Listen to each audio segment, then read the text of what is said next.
কিছুদিনৰ আগতে ইৰাণৰ বিষয়ে এটা ভিডিঅ' কৰিছিলোঁ এয়া হৈছে সেই ভিডিঅ'টোৰ দ্বিতীয়টো অংশ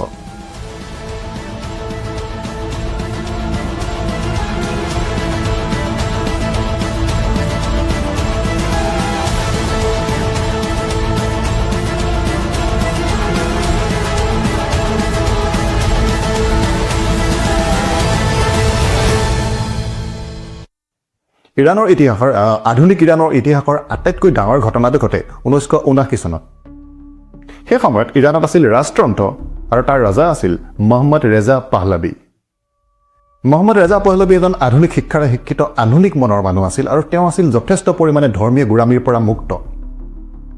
তেওঁ বিশেষভাৱে মনত ৰখা যায় তেওঁ মহিলাসকলৰ উন্নতিৰ বাবে গ্ৰহণ কৰা পদক্ষেপসমূহৰ বাবে তেওঁ মহিলাক শিক্ষাৰ অধিকাৰ দিছিল ভোটদানৰ অধিকাৰ দিছিল কিছু পৰিমাণে হ'লেও নিজৰ ইচ্ছামতে কাপোৰ পিন্ধাৰ অধিকাৰ দিছিল আৰু তেওঁ মহিলাৰ বাবে যথেষ্ট পৰিমাণে কৰ্মসংস্থাপনৰ সৃষ্টি কৰিছিল যাতে তেওঁলোক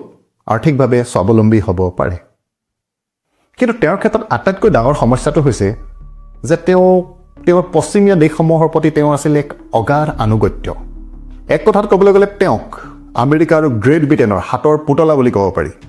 সেই সময়ত যিটো কথাই সচেতন ইৰাণীয় লোকসকলৰ মনত আটাইতকৈ বেছি দুখ দিছিল সেই কথাটো আছিল যে ইৰাণৰ তেল আপোনালোকে জানে তেল হৈছে ইৰাণৰ অৰ্থনীতিৰ মূল চালিকা শক্তি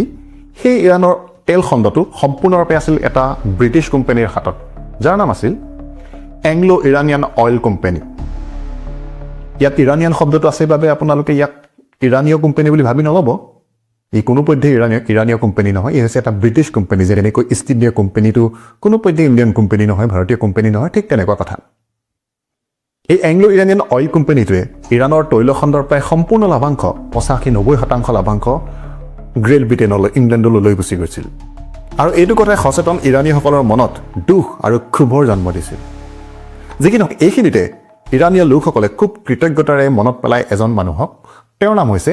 মহম্মদ মোছাদ্দেক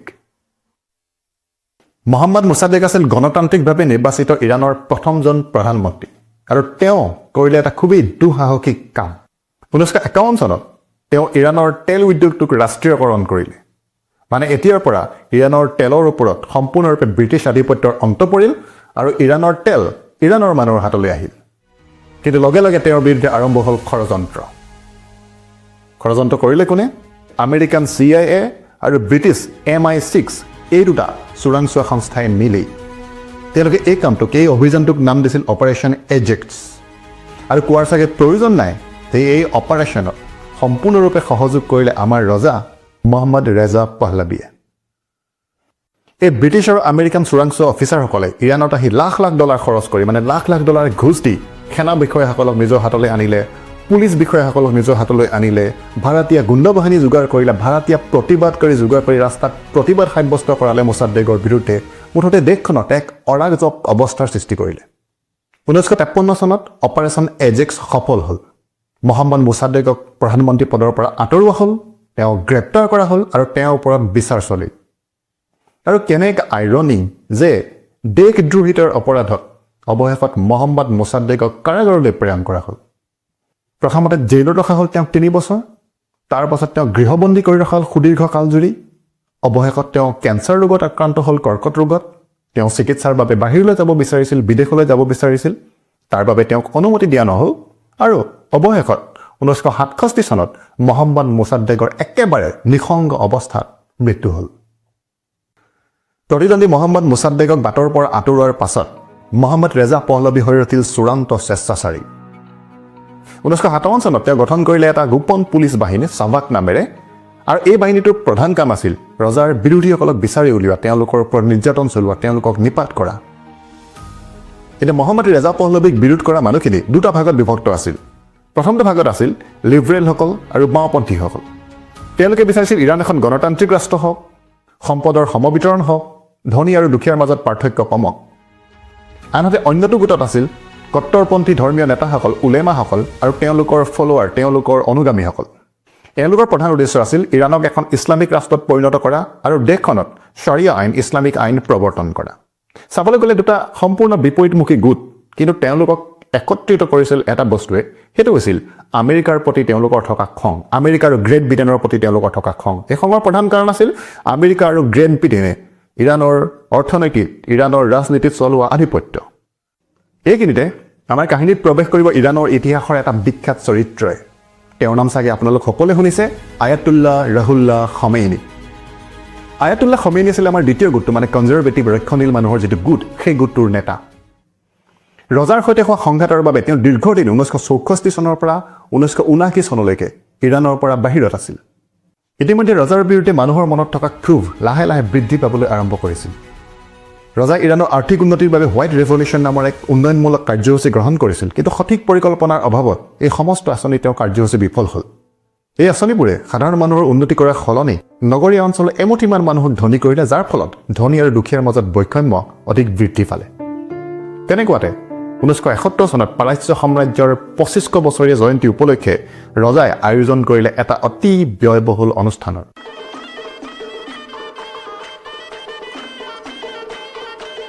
এই অনুষ্ঠানলৈ নিমন্ত্ৰণ কৰা হৈছিল পৃথিৱীৰ বিভিন্ন দেশৰ প্ৰায় 60জন ৰাষ্ট্ৰনেতাক তেওঁলোকৰ বাবে মৰুভূমিৰ মাজত তম্বু তৰি এখন নগৰৰ সৃষ্টি কৰা হ'ল নতুনকৈ বিমানবন্দৰ নিৰ্মাণ কৰা হ'ল ফ্ৰান্সৰ পৰা ৰান্ধনি আনি প্ৰস্তুত কৰা হ'ল সুস্বাদু খাদ্য যোগাৰ কৰা হ'ল পৃথিৱীৰ আটাইতকৈ দামী মদ এই অনুষ্ঠানটো মুঠতে 4 দিন চলিছিল আৰু এই 4 দিনত খৰচ কৰা হ'ল বৰ্তমানৰ মূল্য প্ৰায় $1 বিলিয়ন মানে ভাৰতীয় মূল্যত প্ৰায় 9,000 কোটি টকা যি সময়ত ইৰাণৰ বেছিভাগ মানুহ প্ৰাথমিক প্ৰয়োজনকেইটা পূৰণ কৰিবলৈ অসমৰ্থ আছিল তেনেকুৱা সময়ত সম্পদৰ এনেকুৱা চূড়ান্ত অপচয় দেখি সকলো স্তম্ভিত হ'ল সাধাৰণ মানুহে উপলব্ধি কৰিলে যে তেওঁলোকৰ ৰজা সম্পূৰ্ণৰূপে ভোগবিলাসত মত্ত আৰু তেওঁলোকৰ দুখ দুৰ্দশাৰ প্ৰতি তেওঁ সম্পূৰ্ণ উদাসীন এই ঘটনাৰ পাছত লাহে লাহে ৰজাৰ বিৰুদ্ধে ইৰাণৰ মানুহ সংগঠিত হ'বলৈ আৰম্ভ কৰিলে আৰু এই লাহে লাহে জ্বলিবলৈ ধৰা জুইত ঘিউ ঢালিলে আয়াতুল্লাহ খমেইনিয়ে তেওঁ বিদেশত আছিল সেই সময়ত বিদেশৰ পৰা তেওঁ ভাষণসমূহ তেওঁ বক্তব্যসমূহ কেছেটৰ ৰূপত ইৰাণলৈ প্ৰেৰণ কৰিবলৈ আৰম্ভ কৰিলে এই কেছেটসমূহত বাণীবদ্ধ হৈ থকা তেওঁ জ্বলনমুখী ভাষণে সাধাৰণ মানুহক ৰজাৰ প্ৰতি অধিক বেছি উগ্ৰ কৰি তুলিলে ক্ৰমাৎ ৰজাৰ সভাক বাহিনীৰ প্ৰতি থকা ভয় অতিক্ৰম কৰি ইৰাণৰ সাধাৰণ জনতা ৰাজপথলৈ ওলাবলৈ আৰম্ভ কৰিলে প্ৰতিবাদত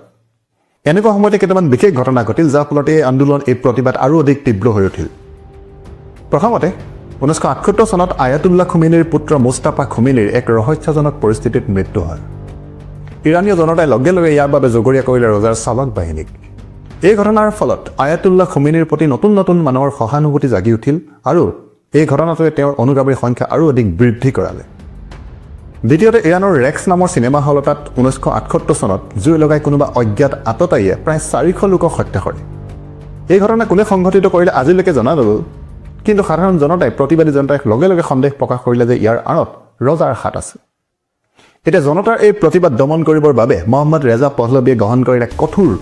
দমন নীতি 1978 চনৰ 8 ছেপ্টেম্বৰৰ দিনা ইৰাণৰ জালে স্কোৱাৰত সমবেত হোৱা জনতাৰ ওপৰত ৰজাৰ সেনাবাহিনীয়ে কোনো আগজাননী নিদিয়াকৈ মেচিন গানেৰে গুলীবৰ্ষণ কৰে ইয়াৰ ফলত কেইবাশ প্ৰতিবাদকাৰীৰ মৃত্যু হয় ইৰাণৰ ইতিহাসত এই দুখজনক ঘটনাটোক ব্লেক ফ্ৰাইডে নামেৰে জনা যায় এই ঘটনাটোৱে ৰজা আৰু প্ৰতিবাদকাৰীৰ মাজত দূৰত্ব অধিক বৃদ্ধি কৰিলে আৰু দুই পক্ষৰ মাজত আলোচনাৰ কোনো সম্ভাৱনা এতিয়াৰ পৰা নাইকিয়া হৈ পৰিল কিন্তু এইটো ঘটনায়ো প্ৰতিবাদকাৰীসকলক ভয় খুৱাব নোৱাৰিলে বৰঞ্চ তেওঁলোক হৈ উঠিল অধিক বেছি সাহসী এই প্ৰতিবাদে একেবাৰে চূড়ান্ত ৰূপ ল'লে 1978 চনৰ মহৰমৰ দিনা ইৰাণৰ যিহেতু 98% লোকে চিয়া মুছলমান গতিকে মহৰম তেওঁলোকৰ বাবে এটা অতি পবিত্ৰ উৎসৱ সেইদিনা প্ৰায় 90 লাখ লোকে ৰজাৰ বিৰুদ্ধে প্ৰতিবাদ কৰি ইৰাণৰ ৰাজপথত সমবেত হ'ল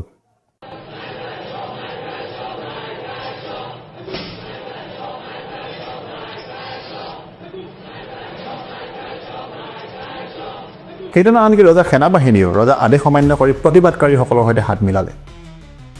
এই মহৰমৰ প্ৰতিবাদক আচলতে পহলৱী ৰাজবংশৰ কফিনত শেষৰটো গজাল বুলি ক'ব পাৰি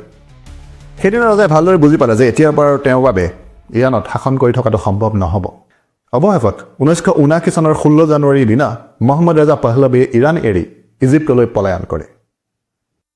তাৰ পাছত ইৰাণীয় জনতাই অধীৰ আগ্ৰহেৰে অপেক্ষা কৰি থাকিল তেওঁলোকৰ নেতা আয়াতুল্লাহ খমেইনিৰ ইৰাণ আগমনলৈ তেওঁলোকৰ এই অপেক্ষাৰ অন্ত পৰিল 1 ফেব্ৰুৱাৰীৰ দিনা সেইদিনা ইৰাণৰ পৰা এখন চাৰ্টাৰ্ড বিমানযোগে আহি আয়াতুল্লাহ খমেইনিয়ে ভৰি দিলে ইৰাণৰ মাটিত প্ৰায় 15 বছৰৰ পাছত তেওঁক আদৰণি জনাবলৈ সেইদিনা তেহৰাণৰ ৰাজপথত সমবেত হ'ল কেইবা নিযুত জনতা আয়াতুল্লাহ খমেইনিৰ ইৰাণ আগমনৰ ঠিক 1 মাহৰ পাছতে এক গণভোটৰ জৰিয়তে ইৰাণ এখন ইছলামিক ৰাষ্ট্ৰত পৰিণত হ'ল আৰু এই নতুন ৰাষ্ট্ৰখনে নাম ল'লে the Islamic Republic of Iran দেশখনত প্ৰৱৰ্তন হ'ল শাৰিয়া আইন এতিয়া এই ভিডিঅ'টো আচলতে মই বিচাৰতকৈ বহু বেছি দীঘল হ'বলৈ ওলাইছে, গতিকে মই ইয়াক চমু কৰিম, বহুখিনি কথা মই এৰি যাম আৰু শেষত ইৰাণ আৰু আমেৰিকাৰ বিষয়ে অকণমান আলোচনা কৰি ইৰাণ আৰু আমেৰিকাৰ সম্পৰ্কৰ বিষয়ে অকণমান আলোচনা কৰি ভিডিঅ'টো শেষ কৰিম। এতিয়া ইৰাণৰ ৰজা বিৰোধী বিপ্লৱ চলি থকাৰ সময়ত আয়াতুল্লাহ খুমেইনীয়ে আমেৰিকাক ছয়তান আখ্যা দিছিল আৰু সেই সময়ত তেওঁৰ শ্লোগান আছিল দেশ টু আমেৰিকা বা আমেৰিকা নিপাত যাওক। কিন্তু আমোদজনক কথাটো হৈছে খুমেইনী শাসনলৈ অহাৰ পাছত ইৰাণৰ সৈতে আমেৰিকাৰ সম্পৰ্কৰ দ্ৰুত অৱনতি কিন্তু ঘটা নাছিল।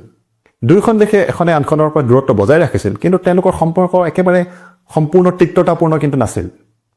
1979 চনৰ 4 নৱেম্বৰ তাৰিখে ইৰাণৰ পলৰীয়া ৰজা মহম্মদ ৰেজা পহলৱীয়ে আমেৰিকাত প্ৰৱেশ কৰে চিকিৎসাৰ অজুহাতত আৰু আমেৰিকাই তেওঁক আশ্ৰয় প্ৰদান কৰে। লগে লগে ইৰাণত আমেৰিকাৰ বিৰোধী প্ৰতিবাদৰ জোৱাৰ উঠিল। ইৰাণীসকলে সন্দেহ কৰিলে যে ৰজাক নিজৰ লগত লৈ আমেৰিকাই চাগে এতিয়া তেওঁলোকৰ বিৰুদ্ধে নতুন ষড়যন্ত্ৰ ৰচনা কৰিব। এনে সময়তে এদল ক্ষুভিত ইৰাণীয় ছাত্ৰই তেহৰাণত থকা আমেৰিকা দূতাবাস আক্ৰমণ কৰি 52জন আমেৰিকান লোকক 444 দিন ধৰি বন্দী কৰি ৰাখে। এই ঘটনাটোৱে আমেৰিকা আৰু ইৰাণক পৰস্পৰৰ ঘূৰ শত্ৰু কৰি তোলে। তাৰ পিছৰ পৰাই আমেৰিকাই ইৰাণৰ ওপৰত বিভিন্ন ধৰণৰ চেংচন বাধা নিষেধ আৰোপ কৰিবলৈ লয়। লগতে ইৰাণ আমেৰিকা সম্পৰ্কৰ অৱনতিৰ এটা ডাঙৰ কাৰণ হৈছে ইৰাণৰ পাৰমাণৱিক কাৰ্যসূচী। আপোনালোকে জানে যে পাৰমাণৱিক বোমা নিৰ্মাণ কৰিবলৈ ইউৰেনিয়াম লাগে। এতিয়া প্ৰাকৃতিক ইউৰেনিয়ামত প্ৰধানকৈ দুটা আইচোটোপ থাকে, ইউৰেনিয়াম 238 আৰু ইউৰেনিয়াম 235।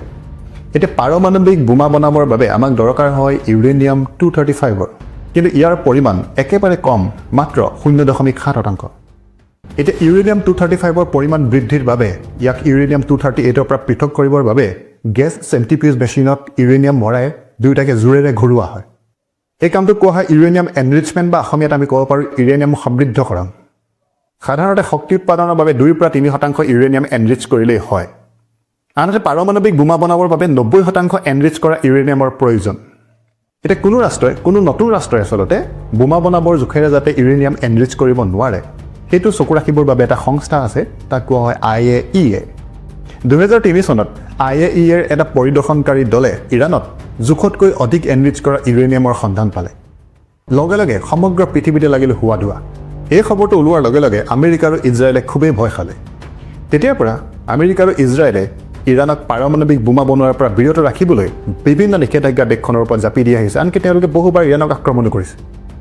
শেষত যেনেকৈ এখন ইৰাণৰ সপোন দেখি ইৰাণৰ জনতাই ৰজাৰ বিৰুদ্ধে যুঁজ দিছিল, তেনেকুৱা এখন ইৰাণ তেওঁলোকে লাভ কৰিলেনে? এইটো এটা জটিল প্ৰশ্ন। এই প্ৰশ্নটোৰ উত্তৰ মোৰ ওচৰত নাই। আয়াতুল্লাহ খুমেইনী শাসনলৈ অহাৰ পাছত ৰজাৰ বিৰুদ্ধে হোৱা আন্দোলনত গুৰুত্বপূৰ্ণ ভূমিকা গ্ৰহণ কৰা বাওঁপন্থী লোকসকলক কঠোৰ হাতেৰে দমন কৰিলে, কাৰণ তেওঁ বিশ্বাস কৰিছিল যে এইখিনি মানুহে আগলৈ গৈ তেওঁৰ বাবে প্ৰত্যাহ্বান হ'ব। লগতে ইছলামিক শাসন প্ৰৱৰ্তন হোৱাৰ লগে লগে ইৰাণত মহিলাসকলৰ বেয়া দিনৰ আৰম্ভ হ'ল। এই নতুন শাসন যন্ত্ৰটোৱে ইৰাণীয় মহিলাৰ পিন্ধন উৰণ চলন ফুৰণ সকলোতে অসংখ্য নিষেধাজ্ঞা জাপি দি তেওঁলোকৰ জীৱন অতি কষ্টকৰ কৰি পেলালে। আচলতে ইৰাণীসকলৰ দুইফালে বিপদ, উভয় সংকট। এফালে আছে আমেৰিকাৰ ভয়, আপোনালোকে জানে তেল থকা দেশবোৰত গণতন্ত্ৰ জাপি দিবলৈ আমেৰিকা কিমান আগ্ৰহী, আৰু আনফালে আছে কট্টৰ ইছলামিক শাসক গোষ্ঠী, যি প্ৰতিটো প্ৰগতিশীল কামকে সন্দেহৰ চকুৰে চায় আৰু তেনেকুৱা কামৰ ক্ষেত্ৰত বাধা হৈ থিয় দিয়ে। অৱশ্যে বুঢ়া ধৰ্ম বিশ্বাসী লোকসকলৰ কথা বেলেগ। তেওঁলোক ঠিকেই আছে, কাৰণ এনেকুৱা এখন দেশেই তেওঁলোকে বিচাৰিছিল, তেওঁলোকে নিজৰ স্বপ্নৰ দেশখন তেওঁলোকে লাভ কৰিলে। কিন্তু ঠিকে নাই কোন? ঠিকে নাই ইৰাণৰ প্ৰগতিশীল লোকসকল, ইৰাণৰ সংখ্যালঘুসকল আৰু নিশ্চিতভাৱে ইৰাণৰ মুক্তিকামী মহিলা। ধন্যবাদ।